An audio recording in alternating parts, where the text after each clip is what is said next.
સ્વાગત છે। હું છું સુભદ્રા આસારી। હવે જોઈએ આજના મુખ્ય સમાચાર। અરવલ્લી જિલ્લાના માલપુર તાલુકાની જિલ્લા પંચાયત સીટ પર અપક્ષ ઉમેદવાર તરીકે જિજ્ઞાબેન વિશ્રામભાઈ ભરાડા ચૂંટણી મેદાને ઉતર્યા છે। તેમણે જણાવ્યું હતું કે તેઓએ અગાઉ ભારતીય જનતા પાર્ટી પાસેથી ટિકિટ માંગી હતી, પરંતુ ટિકિટ ન મળતા તેમને અપક્ષ તરીકે ચૂંટણી લડવાનો નિર્ણય લીધો। જિજ્ઞાબેને તેમના મત વિસ્તારના મતદારોને અપીલ કરતા કહ્યું કે તેઓને કિંમતી મત આપી જીતાડે। તેમણે વધુમાં જણાવ્યું કે તેઓ જીત્યા પછી વિસ્તારમાં પાણી, ગટર લાઇન તેમજ અન્ય પ્રાથમિક સમસ્યાઓના નિરાકરણ માટે પ્રતિબદ્ધ રહેશે।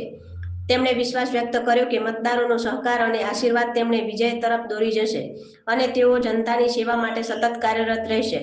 Bureau office Modasa. આજે અમે સોમપુર ચોકડીએ માલપુર તાલુકા પંચાયતના કેન્ડિડેટ અપક્ષ કેન્ડિડેટ આપણને મળેલા છે। ચૂંટણીનું પર્વ ચાલી રહ્યું છે। આજે એમને મળ્યા છે તો એની મુલાકાત લઈ અને પછી એમનું જનતાને વિશ્રામભાઈ ભરાડા છે। મારું મૂળ વતન ધોલેશ્વર છે।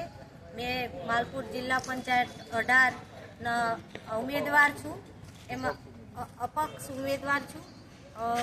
મેં દરેક ગામડામાં ડોર ટુ ડોર પ્રચાર કર્યો છે। એમાં પાણીની સમસ્યા અને રસ્તાઓની સમસ્યા અને વિજય બનાવવા સાથ સહકાર આપજો। જિજ્ઞાબેન, આપ અમને બતાવી શકો કે તમે બીજા પછી તમે પેલા ટિકિટ માંગી હતી કોઈની જોડે? હા, માગી હતી। પહેલાં ભાજપમાં માગી હતી અને કોંગ્રેસમાં માગી હતી, પણ એ લોકોએ મને આપી નહીં, એટલે મેં અપક્ષમાં ઉમેદવારી નોંધાવી છે અને હું અપક્ષમાં લડું છું। ભાજપની અંદર ટિકિટ માગી હતી, ભાજપના ઉપરના ઉમેદવારે હદાબાદ કરી ટિકિટ બીજા આપી દીધી। મેરેજમાં જીગીબેન વિશ્રામભાઈ ભરાડા આગળ હતા, પરંતુ લોકો સગાવાદ કરી અને ટિકિટ બીજા આપી દીધી, એટલે અમે અપક્ષમાં ઉમેદવારી નોંધાવી છે ને બધા પાટીદારો સમાજ, બધા સમાજો અમારી જોડે છે।